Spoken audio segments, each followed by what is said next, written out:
Buen día, buenas tardes, buenas noches a todos. Mi nombre es Verena Böhme, soy directora ejecutiva de la Fundación Manos Verdes y hoy hablamos de qué hacemos con los plásticos y especialmente la gran pauta de no quemar los plásticos por nuestra propia salud y por el ambiente. Comparto la pantalla para que veamos cuál es el tema de hoy. Así que la agenda es, como ya mencioné, queremos hablar de por qué es importante no quemar los plásticos. Hablamos de los 7 tipos de plástico. Les explico qué es una ecobotella o una botella de amor y qué hacemos, cómo lo hacemos y en qué se convierte una ecobotella. Y además, algunos tips para gestionar de forma responsable los residuos. Importante, antes de todo, es entender cuando quemamos los plásticos es un peligro para el ambiente y para la salud, especialmente nuestra salud. Y cuando hablamos de los plásticos, tenemos que saber obviamente que el plástico proviene del petróleo.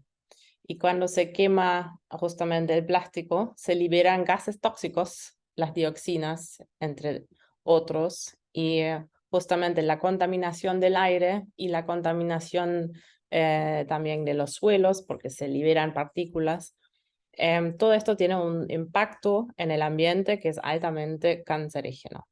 También hay otras enfermedades, hay, por ejemplo, infertilidad, que también se está observando a partir de este problema. Así que el primer punto importantísimo es no quemar los plásticos, que sabemos que también es un tema importante en la provincia. Algunas imágenes que conocemos, que hemos visto, y aquí sabemos también justamente que los plásticos, por otro lado, no se degradan, no es un material biodegradable. También hablamos de los plásticos como un tema cuando se convierten en micropartículas, se enriquecen en el suelo, en el agua y se convierten en otro problema porque se enriquece en la cadena de alimentos a través de los peces, de los animales que están comiendo el microplástico. Y nosotros al final del día también comemos estos plásticos. Por eso es tan importante reciclar y revalorizar los plásticos. Y este es un mundo por sí mismo, porque los plásticos son bastante complejos como material, no es un material tan simple como el vidrio o el aluminio. Sobre los plásticos hay que saber un poco más. En total, hoy existen como mínimo 7 tipos de plásticos, 7 categorías de plásticos, entre los cuales el más famoso es el número 1, el PET, de los cuales están hechas las botellas de plástico, de las gaseosas, también de las bandejas de alimentos, etc. Estos plásticos, cuando unos pueden ser reciclados, pueden volverse en botellas o pueden volverse en fibras textiles para ropa, alfombras, juguetes. Cuando los reutilizamos, y muchas veces lo reutilizamos haciendo hielo en la heladera, en el freezer o en juguetes.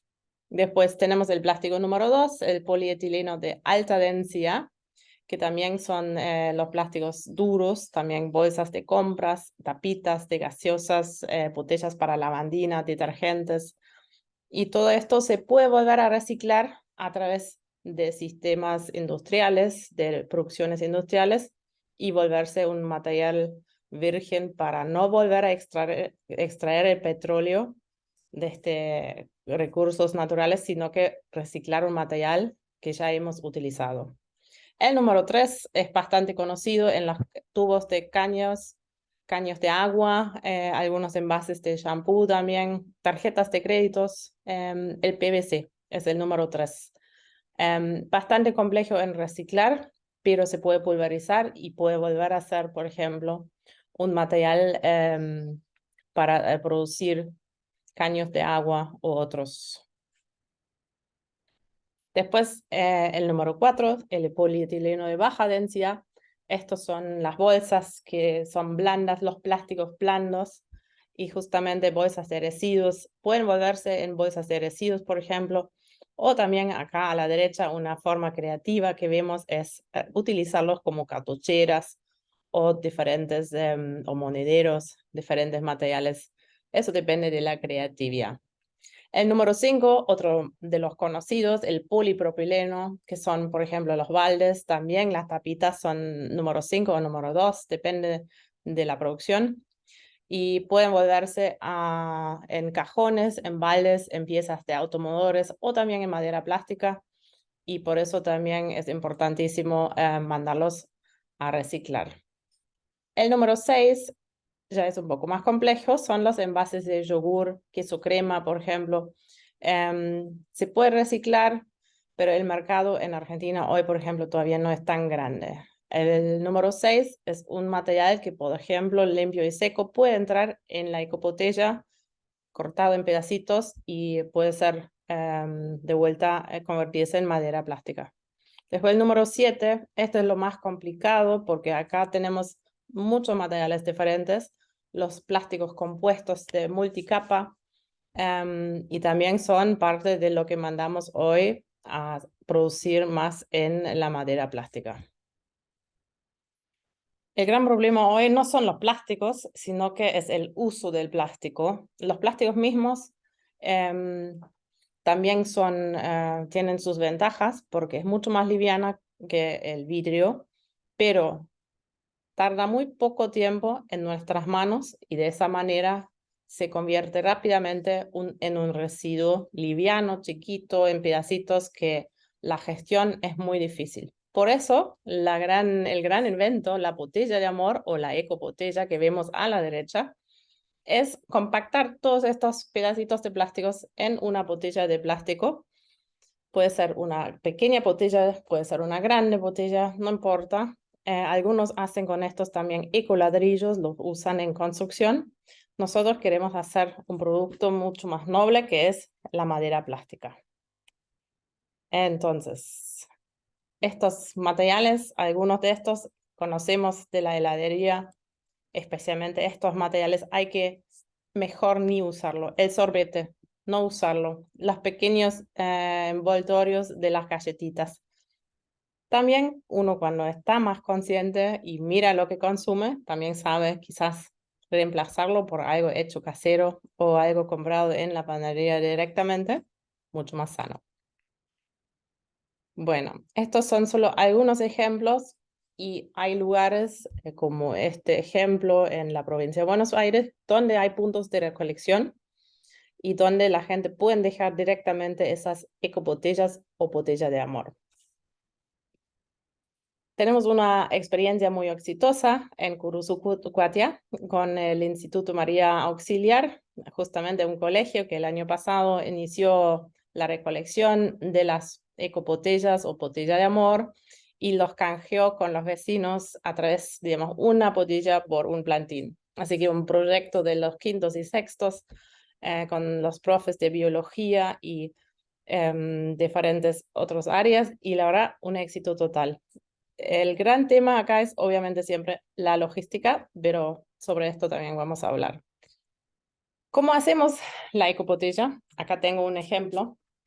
Justamente, esto es una versión grande porque es uno de 6 litros, pero vale la pena porque creo que ya lo estamos haciendo por lo menos medio año. Todos estos pequeños pedacitos de plásticos, acá uno los pone, los entra, y gracias a una herramienta de madera o algo, los puede compactar hasta que realmente es tan duro que casi uno puede pararse sobre la botella. A partir de ese, recién cuando está tan lleno que es tan duro, ahí realmente ya está listo para tirar o entregarlo a un centro de acopio. ¿En qué se convierte la ecobotella? Y esa es la gran pregunta. ¿Cómo es el proceso de revalorización, en este caso, o de reciclado? Pero en este caso hablamos más de la revalorización porque es un material que no vuelve a ser el mismo material, sino que vuelve a ser otra cosa, un material diferente. Entonces, primero, llevarla a un centro de acopio, después tenerlo organizado ya la logística, la planta de reciclaje, donde se muele de vuelta todas estas botellas en un molino y a partir de este material mezclado con otros materiales se produce en un proceso de prensado y procesado con calor, se produce la famosa madera plástica. Y estos pueden ser justamente como usado en el campo, o también cajones para huertas, hasta casas. Y acá tengo un ejemplo, y realmente también, por ejemplo, por decks para las terrazas, o los caminos en los parques provinciales, o en los parques como pasarelas. Todo esto está ya funcionando, está en uso, y la gran ventaja de la madera plástica es que no hace falta un mantenimiento como material. Es mucho más durable, duradera en este sentido, y no pierde la calidad. Depende, siempre hay muchos diferentes productores en el país, y bueno, en Argentina hay algunos en Buenos Aires, otros de Mendoza, otros en el Chaco, así que se están cada vez aumentando las cantidades de productores que están fabricando este material. Si quieres saber más, en nuestra página altoalfuego.com tenemos una sección donde hablamos cómo manejamos de forma responsable mis residuos y qué hacemos con los diferentes materiales. Y en el material de lectura, que también está acá en el aula virtual, tenemos la guía GIRSU, donde explicamos realmente el gran mundo de los residuos y hablamos de qué material puede ser, cómo se puede ser reutilizado o reciclado. Y qué pasa cuando, por ejemplo, acá tenemos también los neumáticos. ¿Qué pasa con los neumáticos una vez usados, tirados? ¿Cómo se pueden revalorizar o reducir, reutilizar y reciclar? El famoso concepto de las 3R. Con esto, una pequeña excursión al mundo de los plásticos, y gracias por no quemar plásticos, gracias por separar los residuos y por reciclar. Muchas gracias.